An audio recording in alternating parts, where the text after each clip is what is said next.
Hey guys, welcome to today's episode. Hey, we're getting really late in the year, almost over, almost Christmas time, getting really excited.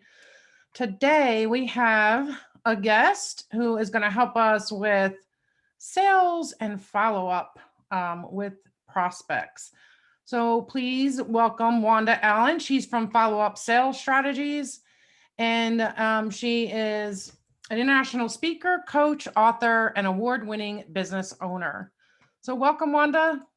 Thank you. Nice to be here. Oh, so nice to have you. So tell us a little bit more about yourself.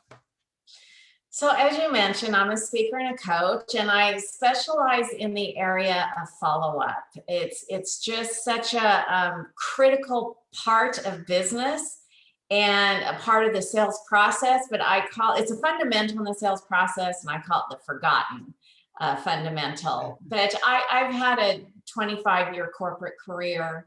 I was a senior vice president, business banker, and the area of banking that I specialized in was SBA lending. And I managed departments that did 100 million plus in annual loan volume. And it was through that experience that I really developed a skill for creating systems.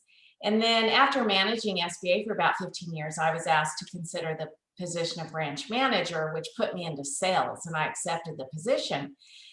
And I took my strong skill of creating systems because I realized how critical follow-up is to sales. And they married the two. And then the bank I was working for was acquired, and it was 2008, if you remember where the times were then. Mm-hmm. And I just decided, I realized that there's a real need with salespeople of all types, of every industry, and in being better at follow-up, because it's just an area that in general people really struggle with. So that's just like a snapshot of my journey and how I got here today. Yeah. And that's interesting because I actually have a banking background as well. And I did small business lending as a branch manager and Wow. a territory manager. So yeah, I was actually the top in a tri-state area a couple of years in a row. So I did enjoy that a lot. So I understand the system part and definitely the follow-up, because especially as a branch manager, we go out and cold call, and you have to be able to follow up. Well, coaching is really no different, right? We have instances where we're cold call, same thing as cold calling, but also just the journey, the client journey or the prospect journey, where they're getting to know us. We're starting to build up rapport, trust, and intimacy. We might have a strategy session or a consult. And then a lot of times, especially the coaches I work with, which are pretty on the new side, they just like after the session, they're just like, okay, well, they didn't want anything, and so I'm not going to bother them anymore. And so I can, I relate to that. And then I can definitely see that we need somebody with your services and your expertise. So tell me why using a system is critical for follow-up success. Because systems keep you now. There's people out there who don't like that word systems. It's kind of a cold clinical word, and for our free spirits and creatives, that word can all but give somebody a high. So systems, you can use the word daily routine or process. They all mean the same thing. You've got to have, and I use the word system. I'm an ex-banker, so that word resonates with me. But you have to have systems in place because it's what keeps you on track. It's how you always know what your next step is. If you don't know what your next step is, it opens the door wide for uncertainty. Well, I don't know, maybe they changed their mind. They didn't really express an interest. I'm not sure what to do next. And when that's in play, there's a chance you're going to do very little, if any, follow-up action at all. And it pains me because people leave so much business on the table for somebody else to get because they don't follow up. Yeah, absolutely. And research tells us that only 2% of sales are made on the first contact. So what that means is 98% of the time you have to follow up, because that's how you get business.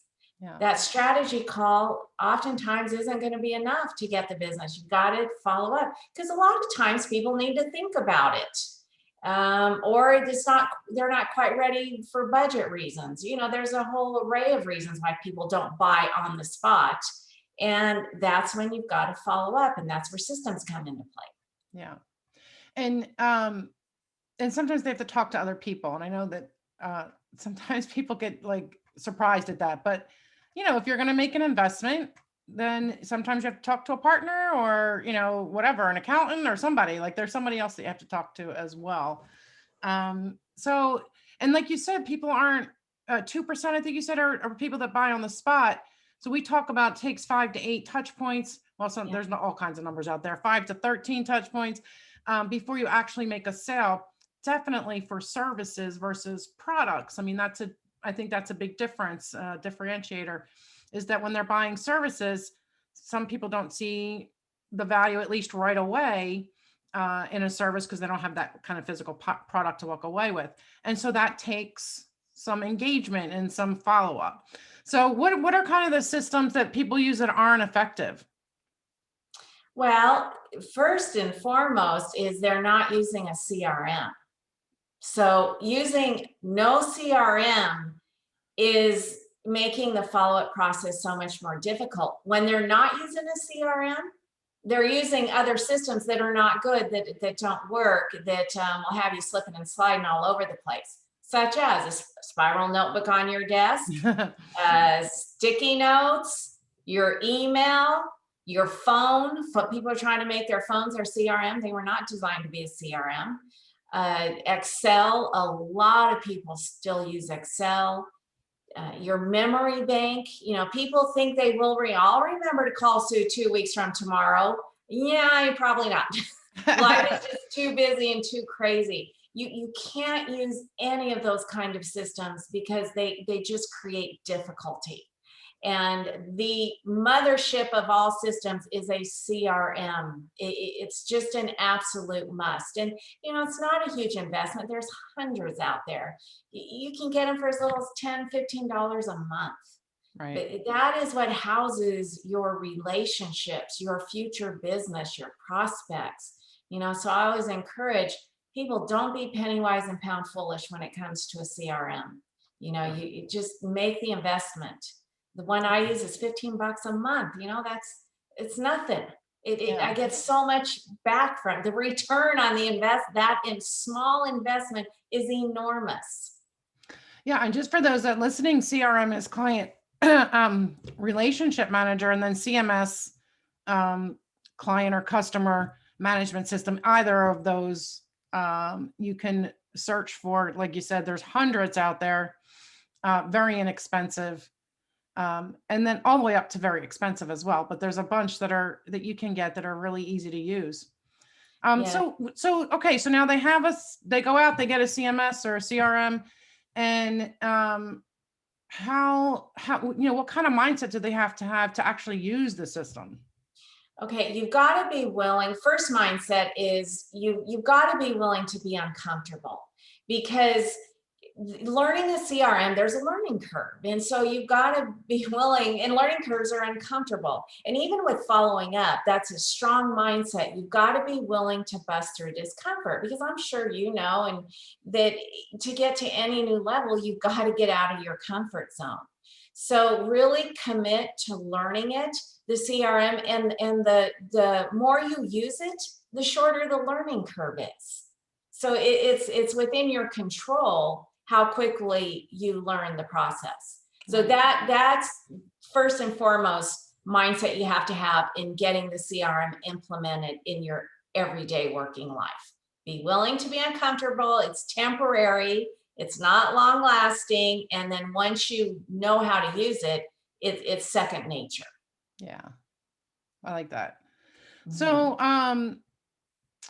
So, what is that you have in the notes that you sent me for the show that there's a real reason why people don't follow up, like a bottom line? What is that? It's fear.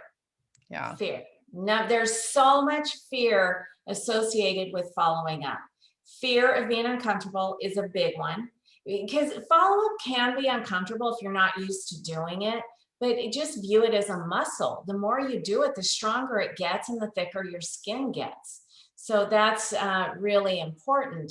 And then the two biggest fears, in my opinion, are fear of being pushy. I hear that all the time. If I keep following up, I feel like I'm being pushy. There's such a negative connotation to following up. It makes me crazy because follow up is part of the sales part. It's part of a sales job. If your business, if your responsibility is to bring in business, you have a responsibility to follow up. So if you're not doing your job, it's actually being unprofessional not to follow up. And so the problem, what creates this fear is, I believe most people have that pushy salesperson in their mind that they don't want to be. And so they go so far to the opposite end of the spectrum to make sure they're not that pushy salesperson that they end up taking very little, if any, action at all. And so you're not, just remain respectful and professional, and there's no way you're going to be pushy. And then the second biggest fear is that two-letter word that people don't want to hear, the fear of rejection. And it's just understanding that being told no is part of the sales process. Nobody can be in sales and never be told no. It just doesn't work. And in fact, there's been research done that shows the most successful salespeople get the most no's because they make more calls than most people. And so no's part of the process. And actually, no is not where the pain is. The pain is in the ignore. I'll take a no over an ignore any day of the week, because if somebody, when somebody tells me no, I know where they stand. We move on. So no is actually a good word. It's not a bad word, and don't take it on personally. Not everybody's going to want to do business with you. That's the fact, and that's for all of us. But your job is to find the ones that do want to do business with you. And to get to those, you're going to come across people who don't.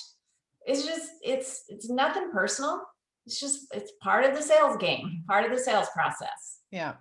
And for coaches, they thinking about sales can kind of create anxiety sometimes, right? Because they don't really like that word. But if you're going to do business with somebody, there's an exchange. I call it an exchange of energy, a service for money or services or something. Like there's always an exchange there. And that exchange is what makes the universe go around and people go around. And it's just a part of life, and it definitely is a part of business. But I like that you said that kind of identified those two fears, because we do take it personal. We take it like as somebody's rejecting me, but not everybody's going to be a good fit to work together. You're not going to have the right, the personalities that match, or your specific program or coaching isn't going to, be specific enough for that person, or whatever the reason. Like there's 1,000 different reasons, but it's not personal. And I like that you identify that. Yeah. And a lot of times, I'd probably say most of the time, if somebody doesn't do business with you, it either wasn't the right time or the right fit or the right budget. They didn't have it in the budget. Those are typically, the three reasons. And so I want to comment on what you said. So coaches, tend to not like the word sales, but I just come from a place of service, if you call it business development, whatever it is. But I know every one of your coaches that are listening know they will make a difference in that prospect's life if they can work with them. And so if you don't follow up, you're not giving them an opportunity to experience how you can help them. And so that can help support follow-up action, because you're there to serve, and you can't serve if you don't follow up, because we know business, sales, whatever energy, whatever you want to call it, requires follow-up. Yeah. So why do so many people struggle with follow-up? Because they aren't making it a priority. First of all, they're not using a CRM. They don't have the right mindset to get through to move in spite of the fears, to push those fears aside that we just touched on. And then another reason is they're not making it a priority. And this sounds just so common sense, but it's not, because the number one reason why people tell me they can't get their follow-up work done is because they don't have the time. They are just too busy. And I've heard it a million times. I never believe it, because it's not about the time. That's what please get over it's not about the time. And then I am in no way suggesting you're not busy. I get it. But the busier you are, the more critical it is you prioritize effectively that important work, which tends to be uncomfortable work if you're not used to doing it, needs to be priority work. And so there's a real tendency to what I call, people are in the blame game of blaming time on everything. I don't have time. I'm too busy. I'm in a hurry, and I'll do it later. And that just goes on and on and on and on. And it creates so much stress because the priority work, which is important work, isn't getting done. And people are filling their day with comfortable, busy, low priority work, and that's an underlying fear. That's all that is fear. Yeah. And so it's just recognizing that and busting through it so that you can get the important work done, you get your follow-up work done. That's what brings in more business. That's how you serve more people. Right. I agree with that totally. How many times on average do you think it takes to get a sale? How many follow-ups?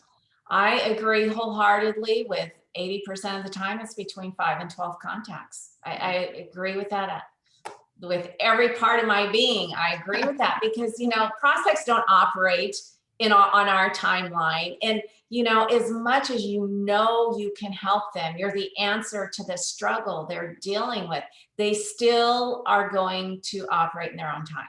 They'll tell you they're interested. They'll tell you to follow up. They don't respond, but you got to keep at it. And it's the way I wish I could say it were different, but it's not. It's the world in which we live. And so it's just accepting that and knowing just because a prospect doesn't respond doesn't mean they're not interested. Right. It just means they haven't been able to get back to you. And further research tells us that 90% of people follow up twice and quit. And I believe that. In fact, I think that might even be a little generous. Yeah, it's so bad out there with follow-up. If your listeners will just really commit to the follow-up side of their business, there's so much opportunity out there because people don't do it. Yeah, I agree. And I see it a lot. And I think a lot of it has to do with the fear, but these other things as well play a piece of it. And especially when you look at, I have to follow up 5 times. Like that seems so overwhelming. But the follow-up also can be a very simple process. It doesn't have to be anything elaborate. So what would the number one recommendation that you would give for somebody to have like that ease about follow-up? You got to have your systems in place. That's where systems come in, because you always know what your next step is.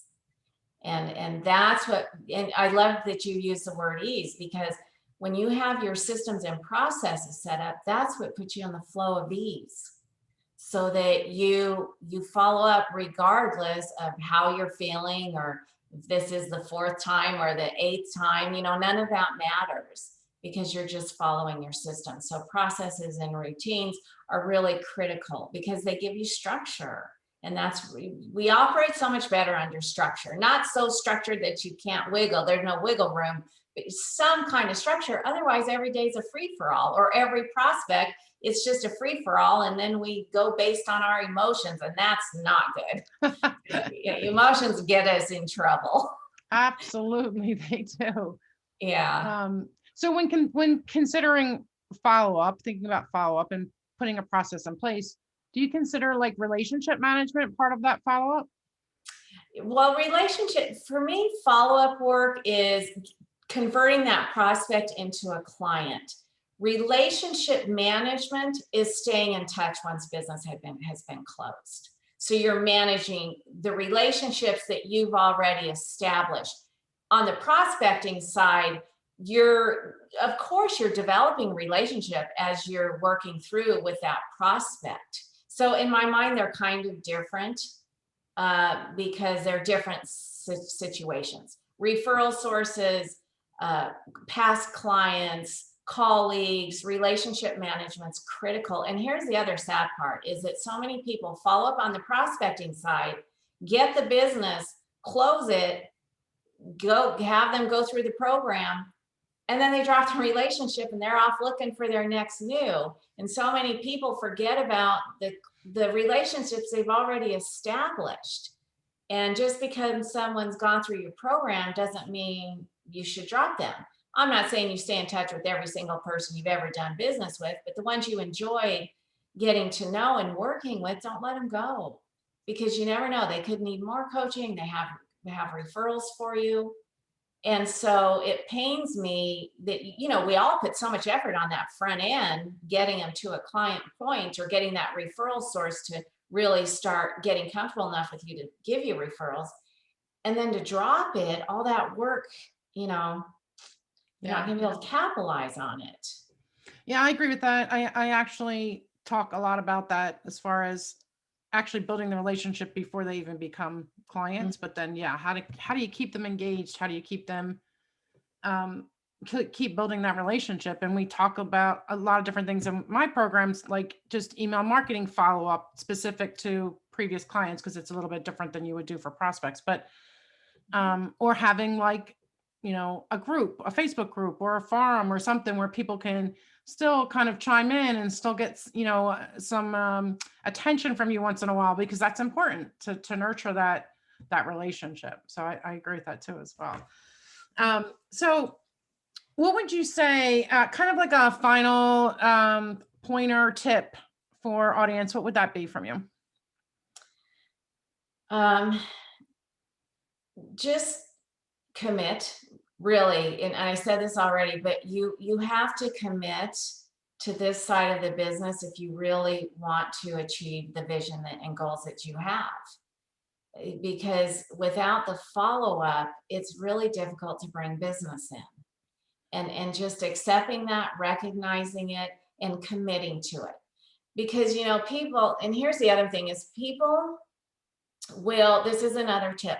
They spend so much time, effort, and energy on prospecting, networking, lead generation, cold calling, but they fall so short on the back end, which is the follow-up work, which is what brings in the business. That front end work just plants a seed, is how I put it. It plants a seed, but you got to water it and nurture it and take care of it for it to blossom. And when they turn into a client, that's when it blossoms.